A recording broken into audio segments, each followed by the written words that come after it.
प्रकाश जरावता जी।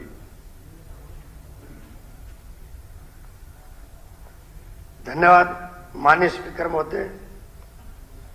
आपने मुझे इस बेहतरीन बजट के लिए बोलने का अवसर दिया। माननीय स्पीकर महोदय, ये बजट एक तरफ जहां कल्याणकारी है, वहीं दूसरी तरफ पूरे विकास का खाका, पूरे इंफ्रास्ट्रक्चर के डेवलपमेंट के ऊपर, पूरे नौजवानों के रोजगार के लिए, उनके प्रशिक्षण के लिए आधारित है। इस बजट के माध्यम से सरकार ने, माननीय मुख्यमंत्री और जो प्रदेश के वित्त मंत्री हैं, उनके नेतृत्व में जो 8 साल में आमूलचूल परिवर्तन किए हैं, आज पूरे देश के अंदर हर व्यक्ति, हर छात्र के माँ बाप ये खुलकर कहते हैं कि किसी पॉलिटिशियन के पास नौकरी के लिए जाने की जरूरत नहीं, कोचिंग करो और नौकरी लो। अब भाई भतीजावाद जड़ से खत्म है,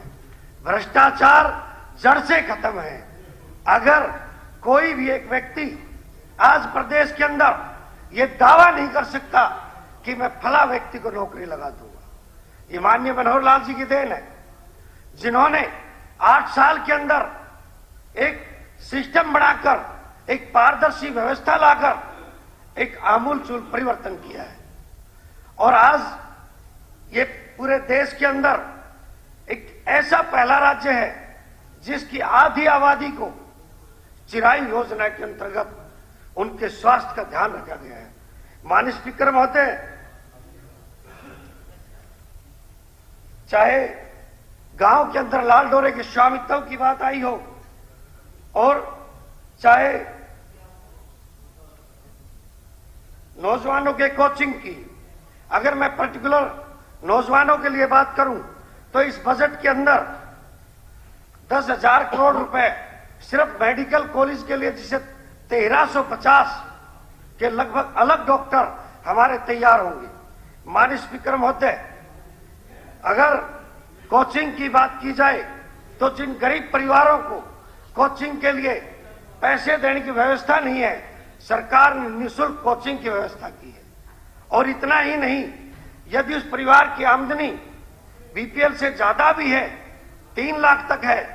तो नॉमिनल चार्जेस पर उनको प्रशिक्षण देकर रोजगार के योग्य बनाने का प्रावधान इस बजट के अंदर किया गया है। माननीय स्पीकर महोदय, हर वर्ग का, चाहे वो दिव्यांग हो, उनके लिए अलग से स्कूल की व्यवस्था इस बजट में की गई है। हमारे प्ले स्कूल, जिनको एक किस्म से एक नेग्लेक्ट थे, 4000 आंगनवाड़ी केंद्रों को बेहतरीन प्ले स्कूल बनाने के लिए इस बजट के अंदर प्रावधान किया गया है। 2 लाख युवाओं को, माननीय स्पीकर महोदय, 2 लाख युवाओं को कौशल विकास केंद्र के माध्यम से प्रशिक्षण करके देश ही नहीं विदेश के अंदर फॉरेन लैंग्वेज का प्रशिक्षण देकर बाहर भेजने और देश में रोजगार दिलाने के लिए दृढ़ संकल्प इस बजट के अंदर लिया गया है। माननीय स्पीकर महोदय, कौशल इंक्यूबेशन सेंटर जो युवाओं के लिए, और फॉरेन लैंग्वेज सेंटर जो युवाओं को पूरे दुनिया के अंदर एक ग्लोबलाइजेशन के हिसाब से अपनी तैयारी कर सके, उसके लिए उनको लैंग्वेज की व्यवस्था की गई है। माननीय स्पीकर महोदय, पहली बार 8 साल के जैसे आंकड़ा बताया, इस 1 साल में ही 65,000 भर्तियां जो रेगुलर भर्तियां हैं उनके लिए प्रयास, और उनके लिए, और अभी 32,000 की तो अभी वैकेंसी भी निकाल दी है। माननीय स्पीकर महोदय, 5,000 युवाओं को कौशल विकास केंद्र के अंदर स्पेशलाइजेशन एक ट्रेनिंग देकर उनको प्रशिक्षित किया जा रहा है। नर्सिंग कॉलेज खोलकर ये मेरा पूरा का पूरा जो एक छोटा सा हिस्सा है जो बेरोजगार शिक्षा और युवाओं के लिए है, पूरा किसान के लिए। हमारे बड़े भाई आदरणीय विधायक जी ने जैसे बताया, जब बात आ रही है डाटा की, कि प्रदेश के अंदर इतने लाख करोड़ बजट हो गया। जब परिवार की आमदनी बढ़ेगी और जब इंफ्रास्ट्रक्चर डेवलपमेंट होगा, जब कल्याणकारी योजनाएं आएगी, तो निश्चित तौर पर कैपिटा इनकम जब 8 साल में डबल को क्रॉस होगी, तो निश्चित तौर पर हमारे इस बजट की सीमा जो हम 33% तक ले सकते थे, उसके अंदर अभी मात्र 25.78% है। ये आंकड़े जो अभी मैं सुन रहा था कि किस तरीके से एक आमूलचूल परिवर्तन पूरी व्यवस्था के अंदर किया गया है। माननीय स्पीकर महोदय, मेरे इस बजट के समर्थन में मैं एक बात और कहना चाहूंगा कि जब एक समय था कि सरकारी पैसे को अपना पैसा समझकर हजम किया जाता था, हम नहीं कहते, उस समय किसी प्रधानमंत्री ने कहा था, और आज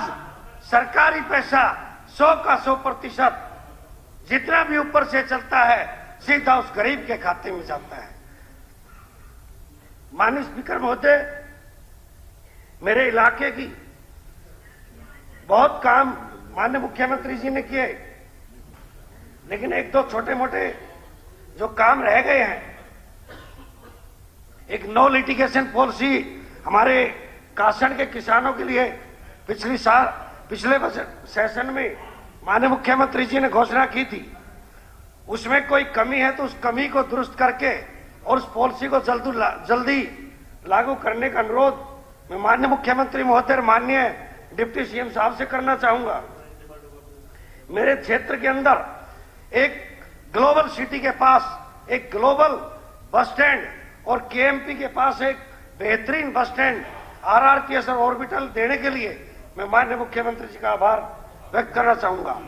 माननीय स्पीकर महोदय, मैं एक अनुरोध आपसे भी है कि पिछले दिनों इसी सेशन के अंदर हमारे एक माननीय विधायक जी ने एक ऐसे शब्द का प्रयोग किया जिस पर मुझे आपत्ति थी, और मैंने उस शब्द के विरोध के लिए जब कहा तो और चलिए इसी के साथ रुक रहे हैं यहाँ पर एक छोटे से ब्रेक के लिए।